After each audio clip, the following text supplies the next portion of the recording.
Иә. Сізбен бізді тірлестірген осы бір YouTube арнамызда қайта жүздестік. Дәл қазір Гүлшат ханыммен жалғастырамыз. Сайыс барысы қалай өтіп жатыр, айтып өтсеңіз? Сайыс барысы негізі өткен сенбіде болған кезде барлығы бір не болған, бір неде жүргенше, ойлары да, энергиялары бір жерде жүрген. Қазір екі қыз мүлдем ойынға қатысып жатқан жоқ деп ойлаймын. Өзіме солай көрініп жатыр. Ал екі жігіт тайталасып жатыр. Енді оларда адамды ойлау керек қой. Мен партнерімді подводить етіп жатырмын деп. Артқа тартып жатыр. Ол болмайды ғой. Ақыры бір команда ма? Сол командамен бірге жүру керек. Қыздар өте пассивный. Неге ондай жасап жатыр, мен түсініп жатқан жоқпын. Жаңа ғана камера қосылмай тұрып екеуміз соны талқылап жатқанда сіз айтып қалдыңыз ғой. Қыздар қауымының интеллектуалды ойынында кішкене әлсіздігін байқап жатырмын деп. Осы тұрғыда енді бұл дайындықсыздық па, әлде қыздар қауымы шында да бір ерегесіп, Шолпанның тарапынан ерегесу байқалып тұрған секілді ме әлде? Себебі жауапқа тек ұлдар ғана кірісіп жатыр. Жоқ, оның ойынша ол ерегіс болып отқан жоқ сияқты. Ол өзін өткен сайыста еркек сияқты көріп қалдым деп айтты ғой бағана ше. Соны өзінің женственностімді алға қойғым келіп жатыр да, нәзіктігімді көрсет. Бірақ мына сайыста нәзіктікті көрсетуге болмайды. Шапшаң, сондайды көрсету керек негізі ше. Сол кезде ғана оған маған ақша маңызды емес дейді. Ешкімге ақша маңызды емес. Ол ақша қажеттілікке жаратылатын дүние. Біз енді қоғам, қайырымдылық қоғамда отырған жоқпыз ғой. Не үшін біз келесі аптаға, әйтпесе сол кезде Аян менен Маржанға беріп жібермедік па? Енді осы апта нақты шешім болсын. Екінші командадан сайыстық дәреже, бәсекелестік болмағаннан кейін ойында қызбайды. Жарайды енді алсаң аласаш деп. Мен білмеймін. Мен бұны парасаттың кішкене сәл жоғары болу керек. Жауапкершіліктің аз болғаны деп есептеймін. Әркім өз командасының жауапкершілігін алу керек. Содан жарысу керек. Бұл сол үшін құрылып отқан дүние. Бір жағы ауызбіршілік те болу керек. Ол нәрсе команда арқылы шолпандар тарапынан білінбей жатыр. Бірақ енді Тимур барынша тырысып жатқанын да көріп тұрмыз. Тимур барынша тырысып жатыр, Аян да тырысып жатыр. Ал қыздар жағынан жауапкершілік төмен болып жатыр. Өткен сенбідегідей емес. Тартыс өте әлсіз. Енді осы алдағы екі сайыста бәлкім есеп теңесер ме? Енді сіздер тараптан бір ауыз бұл нәрсе ол қыз бен жігіттерге айтылу керек шығар деген тағы ой келіп тұр. Айтылып жатыр ғой, қазір де айтылып жатыр ғой. Партнерларыңды подводить етпеңдер, болмайды. Саған ақша қажет болмаса, қасыңда командадағы адамға қажет шығар мүмкін. Сол үшін тайталасып жатқан шығар деп. Сонан кейін жігіттердің намысын жерге таптауға болмайды. Әрине. Ана жігіттер намыстанып жатыр ғой. Анадан жеңілгісі келмейді, анадан жеңілгісі келмейді. Енді өткен жолы сол нәрсе әділ болсыншы деп әділ қазыларға осы екінші мүмкіндікте бір толық жаңағы бағасын берсін деген ниетте болған еді, бірақ осы жолы тартысты енді алда көреміз бе, көрмейміз бе, тікелей эфирде білетін боламыз. Келесі жарнамада қайта жүздескенше көрермен.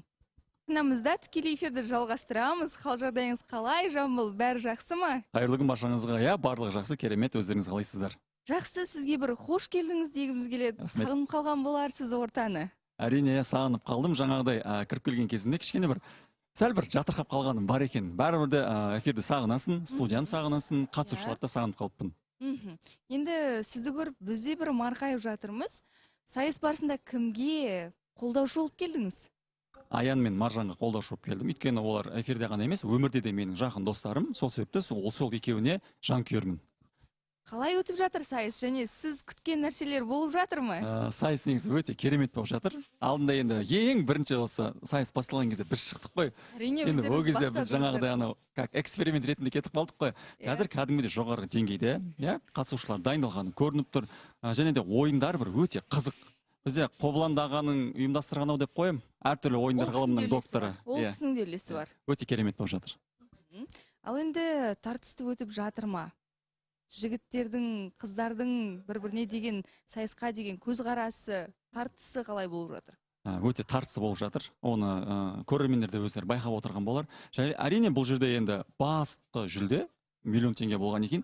Кім де болса барын салады. Бұл миллион теңгеден сіздер де үмітті болдыңыздар. Енді бұйырмаған нәрсе деп ойладыңыздар ма, әлде иә әлде енді жеңілгенде жер көтереді деген оймен қайттыңыздар ма?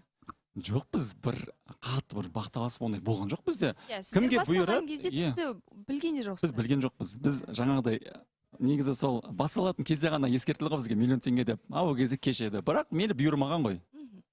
Жақсы, енді сол миллион теңге дәл қазір кімге бұйыратын сияқты, қай жұпқа Енді мен әрине енді Аян мен Маржанға бұйырсын деп отырмын. деп отырсыз? Иә, бірақ енді бақшаба ма, бапшаба ма әлі мынау Әрине. сайыс біткен жоқ. Одан кейін тағы бір сайыс бар. Мгм. Кім біледі? Енді қазір болып жатқан сайыстың Мгм. осы бір этапы бір ерекше болып жатыр. Иә. Себебі балдарын өзгертіп жіберу мүмкін секілді, ептілік пен дәлдік керек.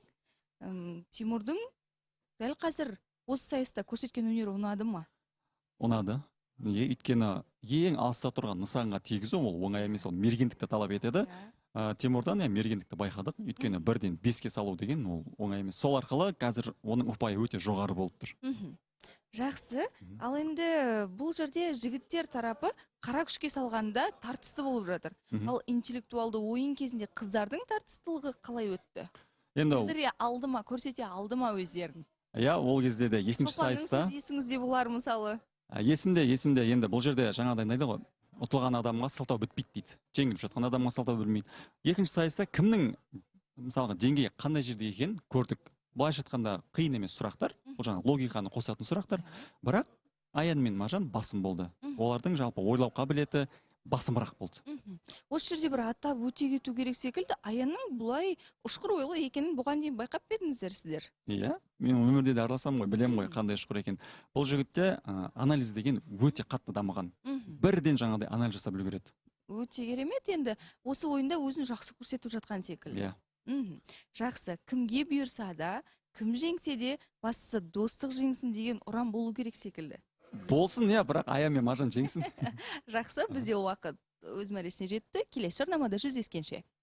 Арнамызда тікелей эфир жалғасады, көрермен, және дәл қазір жанымда отырған Тимурдың қолдаушысы Алан есімді жігіт. Қайырлы күн, қалыңыз қалай? Қайырлы күн, саламатсыздар ма? Негізі шақырғандарыңыз көп рахмет. Енді бірінші очередь мен бұл жерде өзімнің бауырым, досым Тимурды қолдап келдім, бірақ та енді бөліп жармаймын.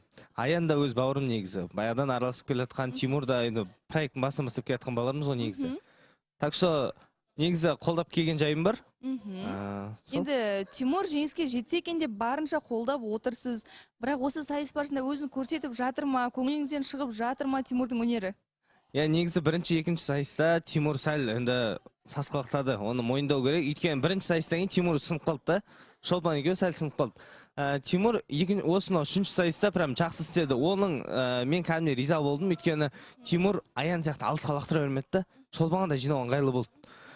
Сол себепті мен Тимон осы сайыста прям кәдімгідей жақсы қолдадым, прям молодец деп айтқым келеді.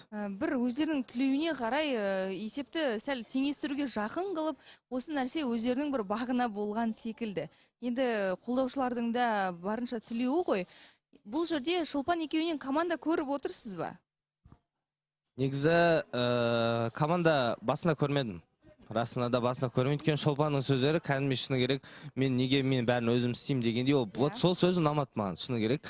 Осынау үшінші сайыста мен мойындадым, кәдімгідей прям команда ойын болды ше. Иә, бірге кірісіп, өйткені бағана кімді айтып кетті ғой, жүргізушілер, жюрилер айтып кетті ғой, то что қыз баланың айтқан сөзі Тиманың кәдімгі жүрегіне жетті ол. Ол кәдімгі Тима намыстанып кетті ол. Мотивация керек болды ма Тимурға да, иә? Бір қамшы болып, сол нәрседен кейін өзі оталған секілді. Иә, сондай. Мен де сөйтіп ойлаймын. Жақсы. Енді бұл жерде жүлде, бас жүлде миллион теңге, білесіздер. Осы миллион теңге кімге бұйыратын секілді, қай жұпқа? Негізі екі жұпқа да сәттілік, бірақ та мен өзім жеңісті негізі Тима досыма қолдауым тұр. Тимурға тілейсіз? Тимурдың алғанын қалап тұрмын. Өйткені кәдімгідей барынша тырысып, бізге де хабарласып, кәдімгідей өз көмек сұрап сөйтіп жүрген. Иә, өзі адам шақырғаннан кейін мен негізі өзім лично Тиманы қолдағым келіп тұр. Тима алса екен деген ойдамын. Жақсы, енді бұйырса, біз үшін енді достық жеңсін дейміз, бірақ жеңілген командаға да ақшалай сыйақы бар деген жаңа айтылып өтті, сондықтан екі жақта құр қалмайды деген. Иә, негізі соларыңыз дұрыс болған екен. Кәдімгі что, өйткені қазір біреу салып, біреу салмай ренжіп қалады. Иә, ренжіп болады. Енді хотя бы кішкене қатысқандар үшін де сыйақы болса, негізі өте жақсы. Бұл кісілер бүгін ғана қатысып тұрған жоқ, бұл кісілер бірінші жай сайысқа қатысты, одан кейін финалға шықты. Жаңағы ер азаматтардың қатарынан суырылып шықты, қыздар өз ортасынан суырылып шығып, енді команда болып дәл осы жерде нағыз мықтының мықтысы жүлдесін алады деген үміттеміз. Енді бір ауыз қолдау тілегіңіз болса айтып қойыңыз. Иә, енді құрметті көрермендер, бүгінгі сайыста барынша біз енді қолдау білдіріп кеп тұрмыз. Экран ар жағына сіздер қолдау білдіріңіздер. Екі жұпқа сәттілік. Тима досыма жеңіс. Тима алға. Мен саған сенемін деген Мен саған сенемін, родной, до конца. Біз келесі жарнамада қайта жүздесеміз.